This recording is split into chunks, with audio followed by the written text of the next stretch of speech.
Yo, what it do, YouTube? It is your boy Marcus. We are back with another video, and tonight we got a special guest with me, my boy Michael Terrazas. How are you doing tonight, man? What's up, man? I'm good. Tuesday, chilling. Not really flashing anything in anything special, Uh, but hey, I'm feeling good. I'm still about baby boy Pittman. Still excited about him. Might be celebrating still. Who knows? Yes, man. We definitely seen your footage about Michael Pittman Jr. on your channel. But let them know where they can find you. Plug it in before we go ahead and go hop into this topic. Yeah, it's gonna be. Well, you can also go to the Blue Stable podcast, of course. But for me, you can find me on Twitter at Underdog Sports 4. If y'all ever wondered or were curious about where the hell Underdog Sports came from, that was basically the name of when I first created my first podcast. I did it for like maybe 6 months until someone noticed me and gave me a shot, and since then, haven't had the show since. All right. Well, there you go. You guys can go ahead and check them out. Also, check out the website. They got a website called thebluestable.com. I'm on there as well. Also, check that out, both platforms. Appreciate you for joining. But today we're going to talk about something that I know you more than anyone knows that talks about this conversation just about every other week. The defensive line. The Colts defensive line is so questionable because no one really has the whole answer of why we can't do what we want them to do. I mean, to be honest, we went to the draft, we got an edge rush of what we was asking for. Was he the one that we wanted? Maybe everybody didn't think that, but hey, I think he still needs time. He is a rookie. Edge rush at rookie positions is probably one of the toughest spots to go into the NFL. But I want to get your thoughts so far into this season. What are your thoughts on the defensive line for the Indianapolis Colts? Um, so far, man, through 7 games, it's been pretty abysmal. Um, Outside of DeForest Buckner, he's getting double teamed, triple teamed almost every play. So it's like, what are you even asking him to do at this point? I've done a lot of film study. I've been, checking in with a couple of the guys that are a little bit more inside the organization than I am, a couple of beat writers, asking some questions. And, what I've gathered, everything about this defensive line, man, it's not good.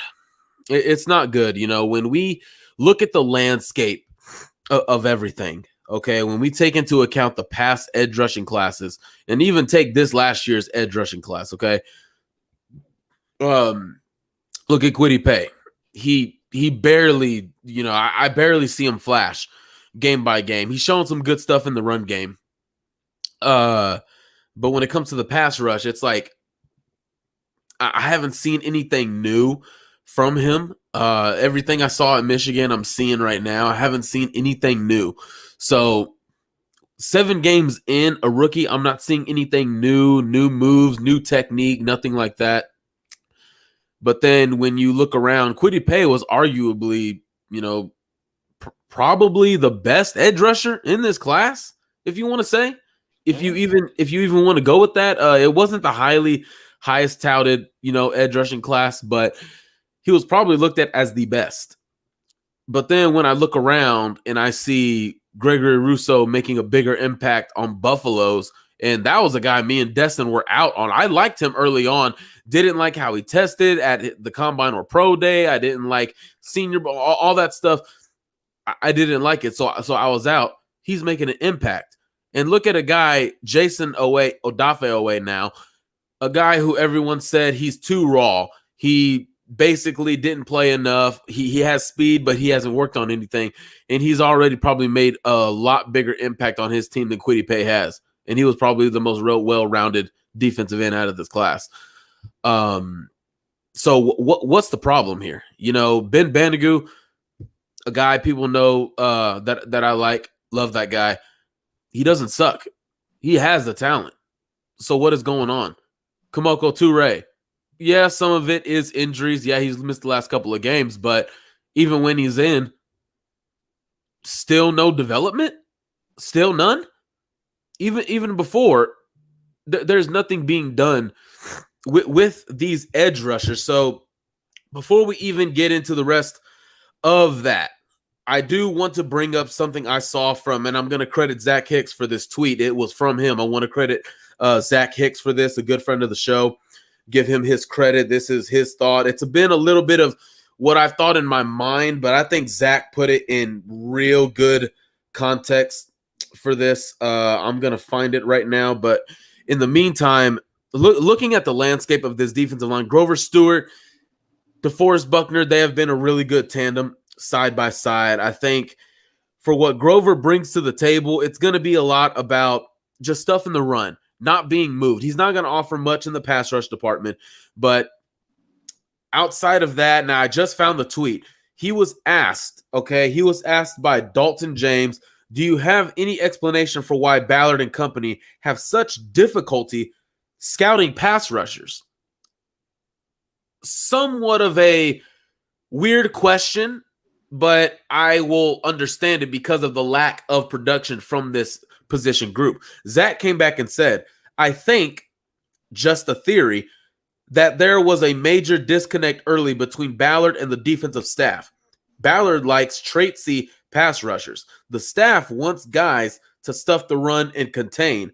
As a result, the young traitsy draft picks simply never played or developed at all.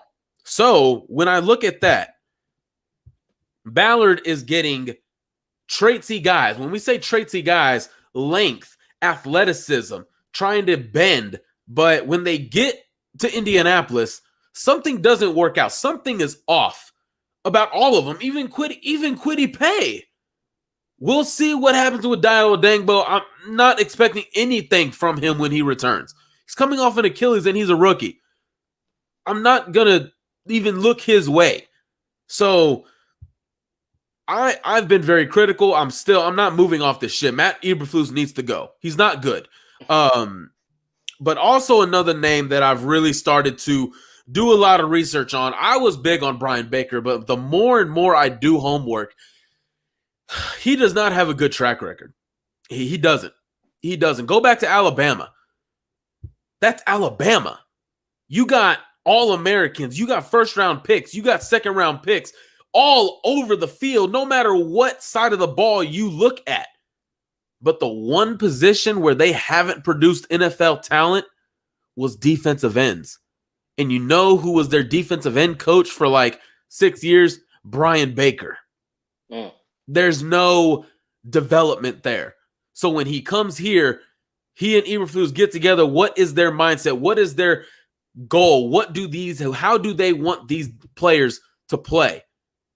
There is a major disconnect, in my opinion. I think Zach Hicks, being a professional that he is, I'm saying this for myself. I'm not putting words in his mouth.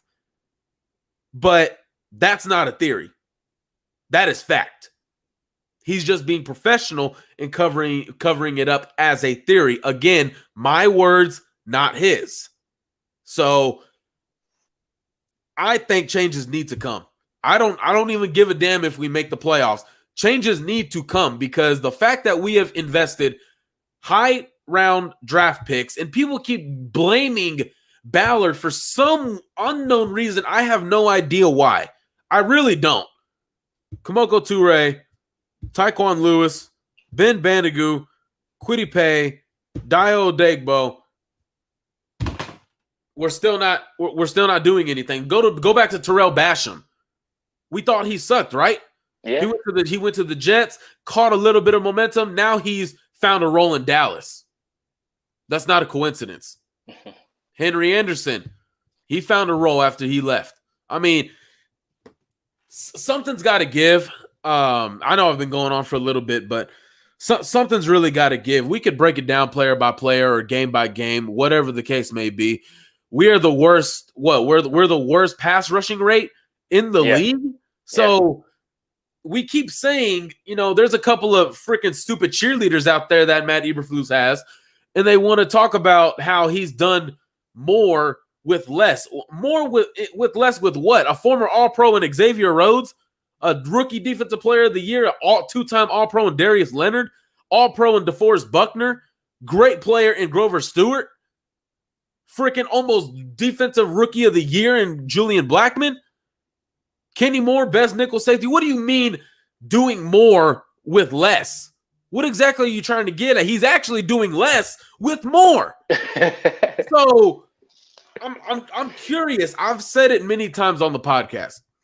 When I look at the personnel that we have, asking these guys to sit back, place in space, allow everything underneath, but don't give up the big play, that has got to be the stupidest football mindset I've ever heard of in my life.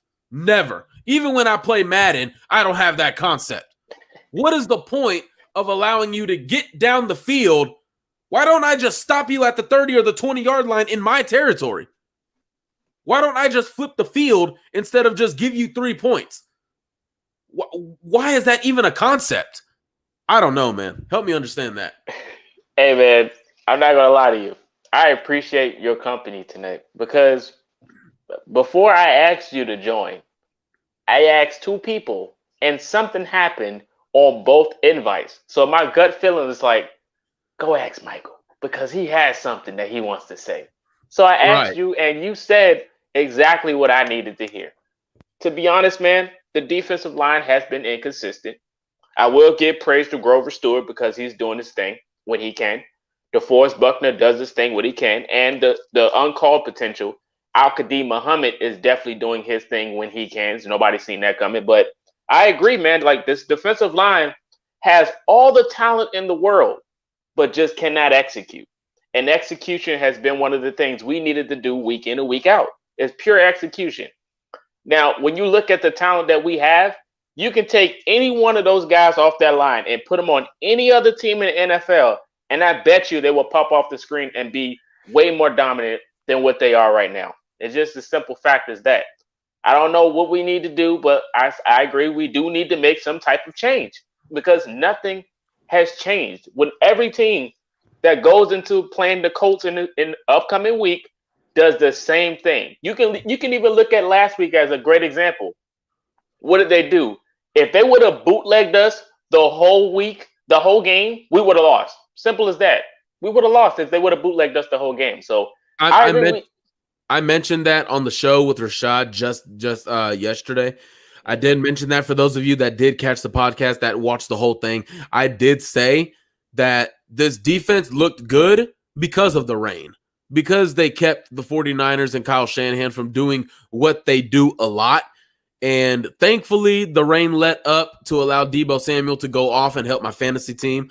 So I'm thankful for that. Same thing for Michael Pittman. I had both of those guys on my fantasy team. Imagine I beat Rashad. Yeah, that always feels good. But yes, that is something to take in consideration. The defense did step up. They forced the turnovers. And I also got to say, I announced it already on the show, but Darius Leonard has entered the race for Defensive Player of the Year. If we are going to hype up, if we are going to glorify Trayvon Diggs, who loses majority of his reps and every wide receiver he faces gets separation on him, but, he gets a few interceptions and we're calling him the next Deion Sanders, then guess what? We're going to get Darius Leonard into this talk as well on a bum ankle. If we're going to be all the way real about it, because I got love for Trayvon Diggs. I like Trayvon Diggs. Yeah, me too. But let's not talk crazy, man. He has gotten a lucky a little bit. It's a couple stupid passes, really. And hey, he's a former wide receiver. He's got hands. He'll catch it. But if he's going to be in it, Darius Leonard needs to be in it as well. Also, man, the rain did help out a lot. I went back to the Houston game. It was a rookie quarterback. He still consistently moved the ball against our defense, but he showed those rookie tendencies, trying to force it into a window, not really supposed to force it to go to the check down. Davis Mills didn't do that. He misfired on a couple of reads, just ignored, straight up didn't even see the first read that he thought was open. There was a couple of more times Brandon Cooks was open, but he just didn't get him the ball. So when I take into account all of that, the defense is still a problem. The last 2 weeks, yes, holding opponents to 3-18, that's good. But when you look at the fact that we faced a pathetic Houston offense with a rookie quarterback, We also played a one-legged limited Jimmy Garoppolo in the rain. Also, Kyle Shanahan is their coach, so you know they're going to get away from what works. That's going to help you out. So when we play Tennessee, when we play Buffalo, when we play Tampa Bay, when we play Oakland, we've already played LA, we've already played Tennessee already, we've already played the other team, Lamar and Baltimore. We've Yeah, seen what can happen there. I blew that don't lead. I don't care if we have a 4-touchdown lead, dude. I do not trust this defense with any type of lead, no matter what time. They could build 35-0 in the first quarter. I still won't trust this defense. I can't.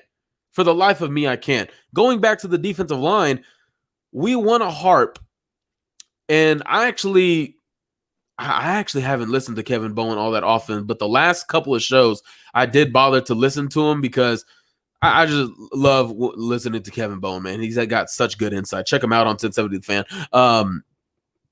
Defensive accountability. Something needs to change. It needs to change. The defense is just this defense is too talented to have the ball consistently moved on them like that. They're just too talented. When it comes to these defensive ends, again, I go back to Alabama. They are stout against the run. Going back to Brian Baker's tenure, their defensive ends win rate against the run was one of the top in the nation. Now, of course, it's college, so their pass rush was also high as well. But when those pass rushers went to the Senior Bowl, when they went to preseason, they didn't have anything up their sleeve because they weren't developed in college. They weren't. They just weren't. So when you got to college, man, you went to Alabama. I thought you were supposed to be dominant. What the hell are you doing this against freaking Arkansas? Why can't you do it here? It's because Brian Baker was his position coach. That's why. And I've really opened my eyes. I am putting blame on both coaches now because the fact that you got talented guys and nothing is coming from it is a problem. Okay. Problem on the defensive line, problem on the defensive play calling. For the life of me, I can't. I cannot sit in a group of men, sit before, what is it, like 30 grown men? I can't sit before them and say, you know what? We're going to let these guys down the field, but don't give up the big play. Bend You but know don't what? break. You know what the big play is? Allowing 6 points. That's the big play. That is the bigger play than a 30-yard bomb, a 50-yard bomb. When you sit there and say don't allow the big play, them scoring a touchdown is allowing a big play. So I've had it with this defensive scheme, with this defensive philosophy. It's trash because, dude, this isn't 2009 or 2007 when we won the Super Bowl with it. It's not. We faced fucking Rex Grossman. You're not facing Rex Grossman in the Super Bowl anymore. You're just not. I mean, come on now. Let's be real. Yeah, man, I agree. It's just, like I said, it just something is just not right. And if you want to take the next step, you want to fix these things before it gets too late. And that's what the ballot mindset is keeping this young team together, building chemistry and building a dynasty. But you have to make changes in order to take that next step. We're a playoff team, no question, but we still have things we got to fix. It's just as simple as that. And when we talk about these things, we're not talking about the players on the team because we all know they're dogs. They still make their way out of no way. The punch out fumble is natural born talent. It has nothing to do with the play design. So when you look into this, you were about to say something? Oh, so when you look into this, it's like the scheme just has to be fixed. And that's the next question we're going to ask before we get up out of here is, what would you do to fix this defense personally? So I probably won't fire Matt Eberflus in season. But when it comes to Jacksonville, last game of the season, considering, if we're in the playoffs or not, whenever the last game of the year is, because we all know it's not going to be in February. Look,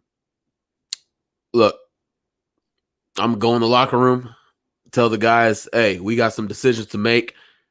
We love you. Thank you for the time you put in. Thank you for wearing the horseshoe proudly. Thank you for being a leader. We'll see you back at the office. And I'm going to look, while everyone is breaking, I'm going to look to my right and go to look at Matt Eberflus and saying, where the hell you going? No, you and I, we going to talk about it now. Because you ain't catching the plane ride home. I got your plane ticket right here. Because you gone. I'm firing you now. That's what I would do. A couple of options that I do like. Dan Lanning, defensive coordinator at Georgia. When you look at that defense, yes, Kirby Smart is a great coach, but the fact that he gets his philosophy from Kirby Smart. Look at that defense. Look at how physical they are, how paying attention to detail they are on that defense. I watch it, man. Everyone is on their P's and Q's. Communication is everywhere. That also speaks to Dan Lanning. I would look at him as a possible option. Yes, a little bit biased, but doing your homework, you realize where LA Rams defensive line coach Eric Henderson, wherever he goes, a defensive line develops. When he was at Oklahoma State, hell, Emmanuel Agba, yeah, he was developing some guys over there. In LA, you see how relentless that front is? If he came, I would look at him as well. Couple of options right there, but I've had it with this defense, man. I really have. I can't just look at Darius and say, how would he not love playing in a physical style defense? Like, say, just take Chris Richard. Say, the defensive coordinator or the DB coach that was in Seattle during the Legion of Boom, okay? Mm-hmm. He was under Dan Quinn as the defensive coordinator. Imagine Chris Richard brought that physical energy to this defense. Everyone can't imagine all the, I wouldn't really say egos, but the attitudes, the Bobby Wagners, the Telvin Smiths, the Richard Shermans, the Earl Thomases, hell, even Chancellor. Byron Maxwell. He's even forgotten about. Cam Chancellor. Yeah. I really want to see a change, but as of right now, going forward, I just, I don't even want Darius Leonard to practice football anymore. I just want him to get in the boxing gym and focus on the accuracy, because that punch is really what's going to save this defense. That's really what it's going to be. I can't trust this defense to go out and get a stop in good weather against a good offense. That's just something that I can't sit on my couch and just say, I don't think not one time in the last year and a half, even when we were having that good stretch last year when we were the number one overall defense, I still sat on my couch and said, every time this defense trots out there, I don't trust this defense. I don't. It's not the players. It's the teaching. It's the method. It's the philosophy. It's the scheme. I can't stand it. Yeah, man. I like I said, I agree. And of course, we know that everybody's going to be entitled to their own opinion. That's why you're welcome at my comment section, because we invite all comments, whether you like Eberflus or you don't. It is what it is at the end of the day, because we know Eberflus is still the coach. Much respect to him, what he does. He's been coaching for a long time. But, some things just don't work for certain players or certain teams. And it is what it is, like I said. But, I agree. Definitely expect some type of change if we want to take the next step, because if not, we're just going to keep having the same mishaps over and over and over again. And I know another thing that some people like to argue is the injuries on the defense. We lost so much talent. We know that. But if I'm not mistaken, Michael, I thought the rule was next man up, because most of these guys won't even start on a roster.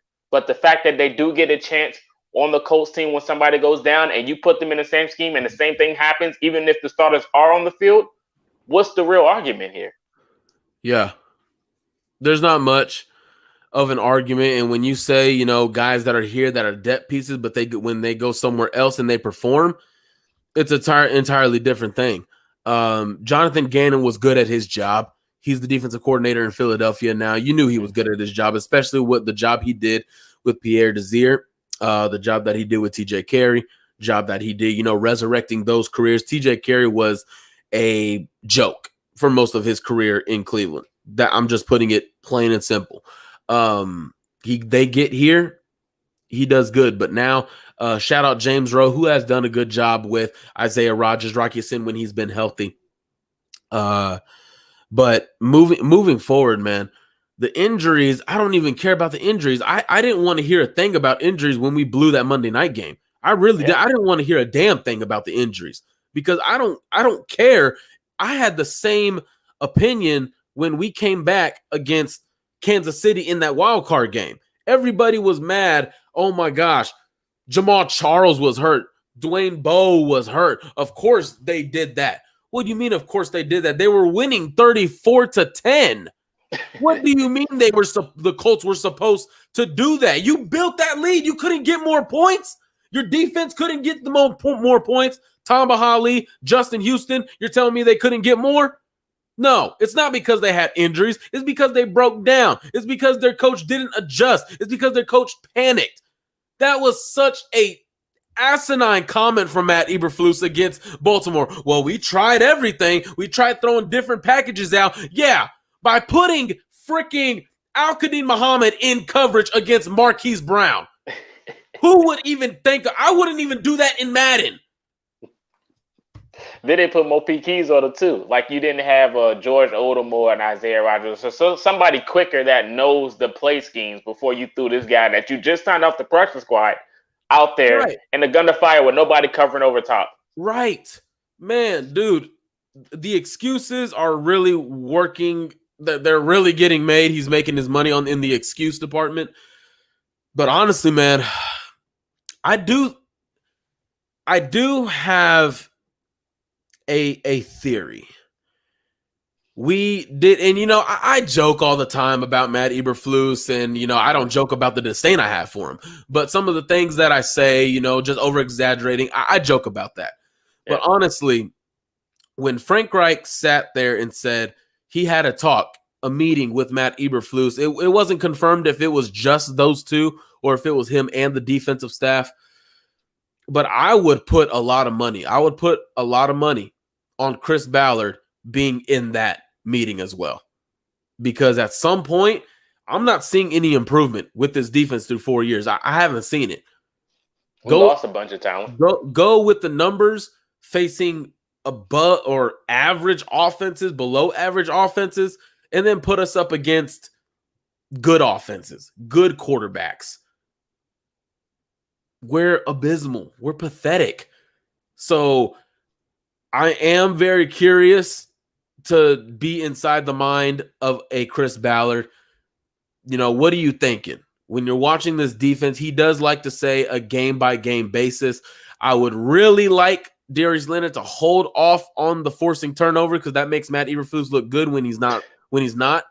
But in my wholehearted, 100% serious, not joking around, I do think Matt Eberflus within the organization, in the bubble of the decision makers, Chris Ballard and company, Chris Ballard, Frank Reich, I do think Matt Eberflus is on the hot seat. I do think he is. I can't give you all of this talent and you're just not doing anything with it when it matters. I don't give a damn what you do against the Dolphins, against the Texans, coming back against a rookie quarterback in Joe Burrow. I don't care about that. That's not what keeps your job. What keeps your job is the big time defensive playmaking in the big games, in the postseason. That's something that did not happen. Yes, there was, for what we went up against, it was a good game against Buffalo. But we absolutely got shredded that game on defense. Yes, it was a close game because the offense did what it did. Defense hung in there a little bit. But in the end, the defense could not get a stop to save their lives when it mattered. That's my whole thing. When it matters, Matt Eberflus's defense is not going to come through. It's not. I don't care what anyone says. I don't care about the injuries. They could have the freaking, 89 Bears out there. His philosophy will not get it done. It won't. You need to make a stop on 3rd and 6. Why the hell is Xavier Rhodes playing 9 yards off? Why? What we stink on third downs too. Yeah. Nobody don't really puts that understand that. out. I don't understand that. Yeah, so like the third down conversions, you guys can Google it. We stink on third downs. Pretty much hold your breath at that point.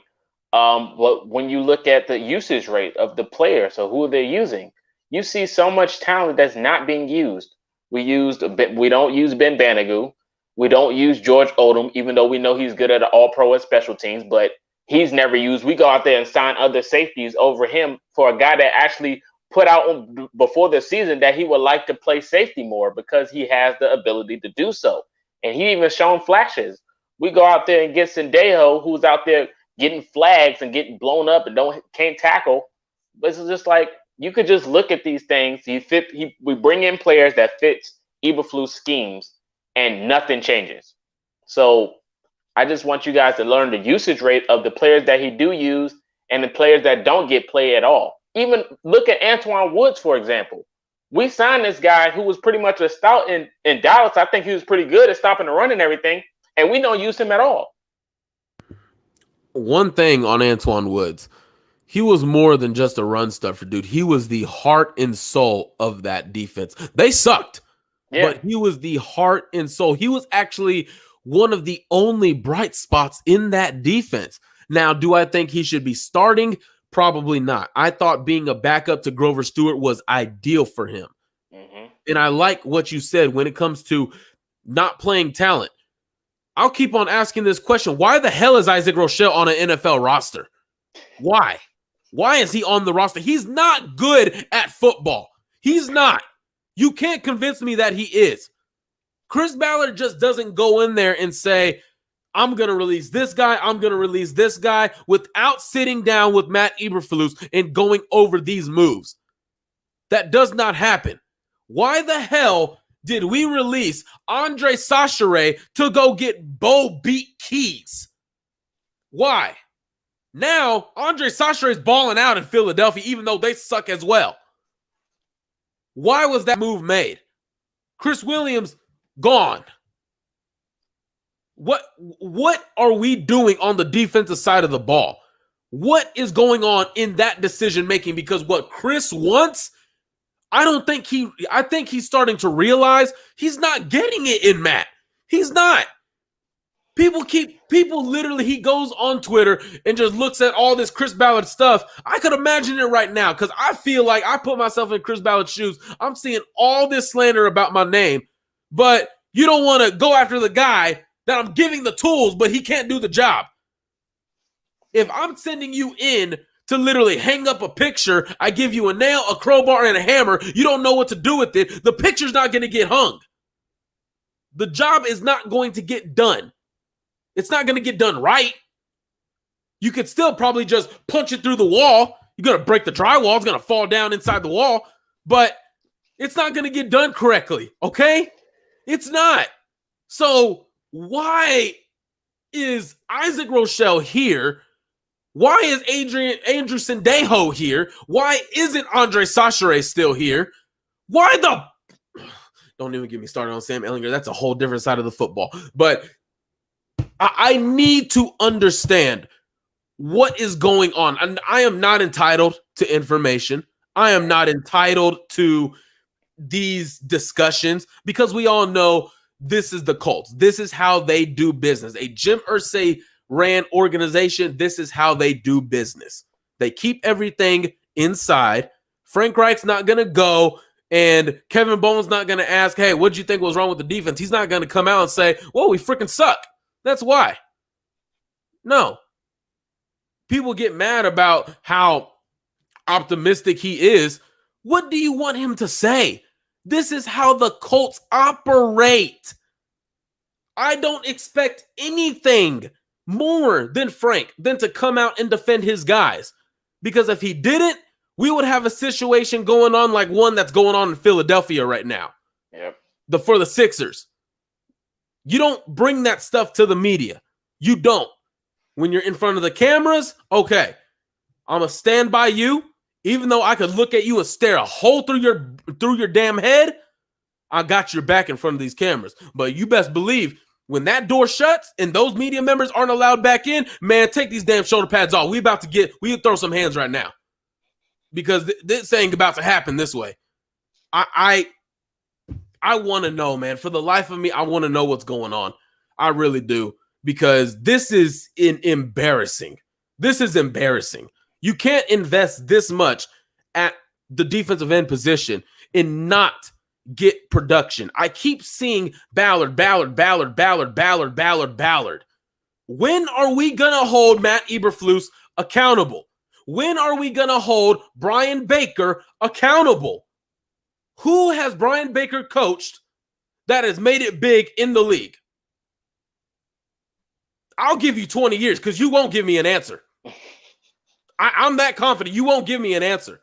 I don't want to hear nothing about Quentin Williams because he wasn't his coach. That's a whole different position group coach. He was in charge of the ends, not the tackles. Come on now. Stop playing with me. Stop playing with me. There's a reason why in past there have been star defensive linemen interior come out of Alabama. Daron Payne, Quentin Williams, Christian Barmore. We've seen those guys come out of that area of the defensive line. But name me one Alabama pass rusher in the last 10 years that's in the NFL. You can't. So something needs to give. Accountability needs to take into play. And I do think it's valid for good teams. We are 0-4. 3 average, below average teams, we're 3-0. That's not a coincidence, because Matt Eberflus's defenses are good against pathetic, below average offenses. I don't know what part of that we're not going to understand. I really don't. There is 4 years of evidence to prove it. 4 years of evidence. Go through 2018, 2019, 2020. Right now, hell, if you even want to go back to Dallas when he was the linebackers coach, because those linebackers sucked. That's why they got rid of him. I'm just throwing out the facts, man. I really am. Now, I really know Josh McDaniels sucks as a coach because he hired him.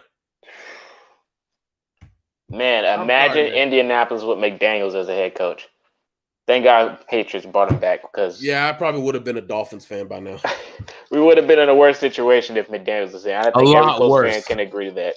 But like I said, yeah, go ahead. Well, real quick before you jump in, I just want to ask the people one thing. Stop blaming Chris Ballard and Frank Reich for Eberflus and Baker's shortcomings.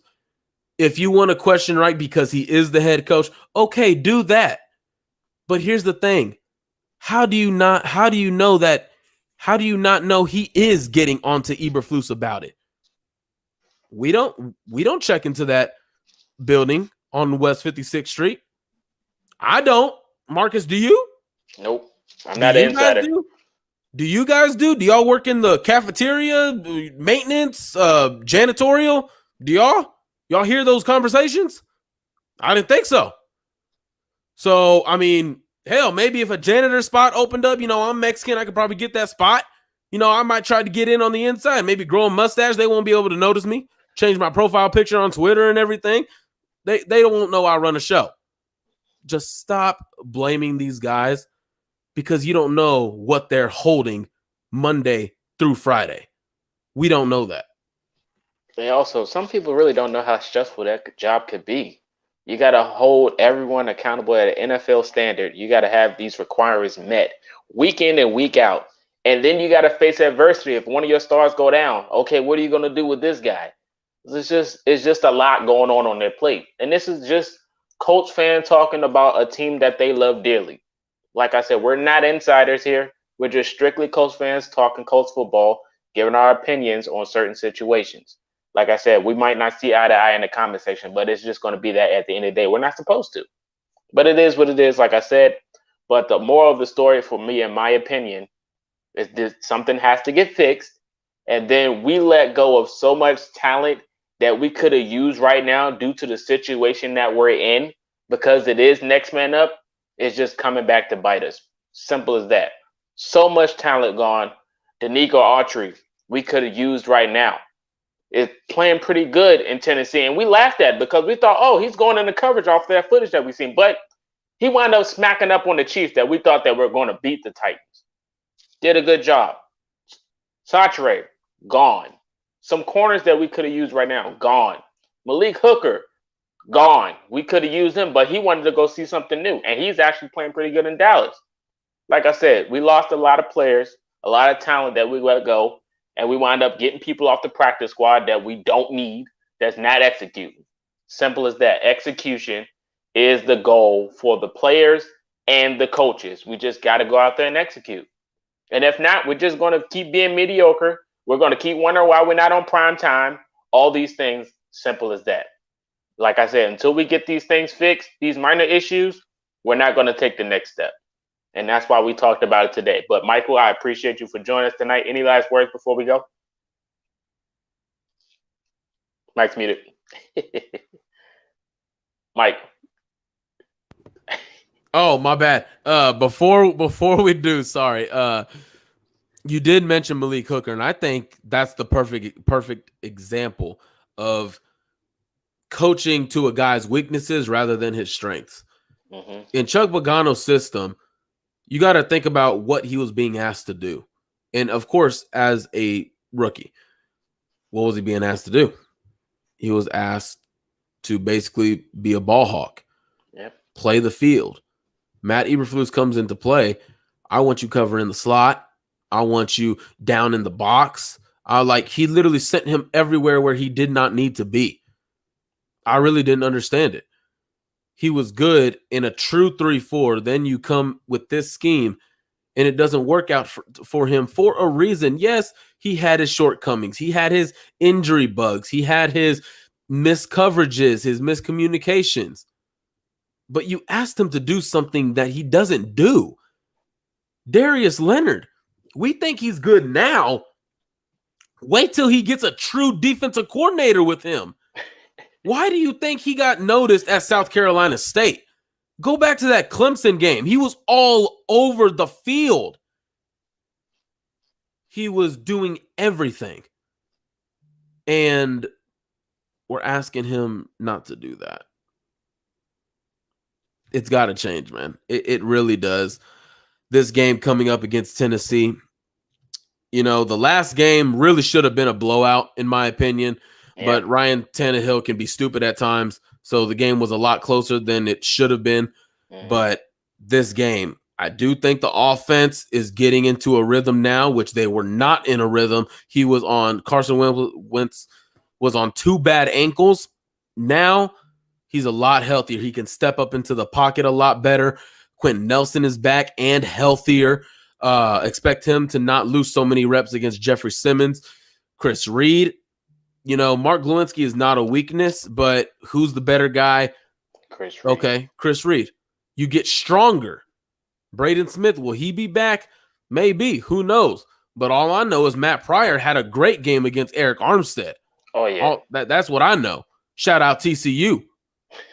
That's all I know, man. So the defense, again, never in a game. Even if we play Jacksonville, I don't trust this defense. I can't. I can't do it. But that's all I have. I don't mean, there are some people out there that are probably a little bit more sensitive than others. They want to, say, oh, people are just too negative. People are just, if you don't like the Colts, go somewhere else. This is my job to talk about football objectively, not subjectively. I didn't create the Blue Stable with Destin, Luke, Marcus, Rashad, Eric. I didn't create this with these guys to say we're going to be some cheerleaders, guys. When Carson Wentz sucks, we're going to tell them he played so good. I didn't sign on to do that. I'm giving you guys the truth, letting you know that no Super Bowl is coming. If it does, that's another miracle Jesus made. But I just want to let y'all know the Colts have a good future with Carson Wentz, Jonathan Taylor, Michael Pittman Jr. That's Big Mo. true. Big Mo. Yes. Big Mo. Yes. As long as we just don't mention Hurricane Dio. I just don't understand the nickname. I really don't, especially this year. There's not going to be no hurricane. There's not going to be no tropical storm. There's not going to be no tornado, just a little 10% chance of rain. Okay. That's all it's going to be. So that's it for me, man. It was a good time talking with you. We probably had a good length of a show, actually. But yeah, fire Matt Eberflus, fire Brian Baker, go get Dan Lanning or go get Eric Henderson, probably Zarnell Finch, defensive line coach at TCU. Go get some of these guys, man. All right. All right. And that's Michael. Let us know your comments in the comment section if you stayed this long. But if you did, I'm pretty sure you have because the thumbnail is going to just display everything that you want to watch. But I appreciate you for joining the show. Appreciate the comments. Appreciate the love. Subscribe to both channels, like it says here at the bottom. But this is Marcus. That's Michael. And until next time, I'm pretty sure you have tonight. You've been culture shocked.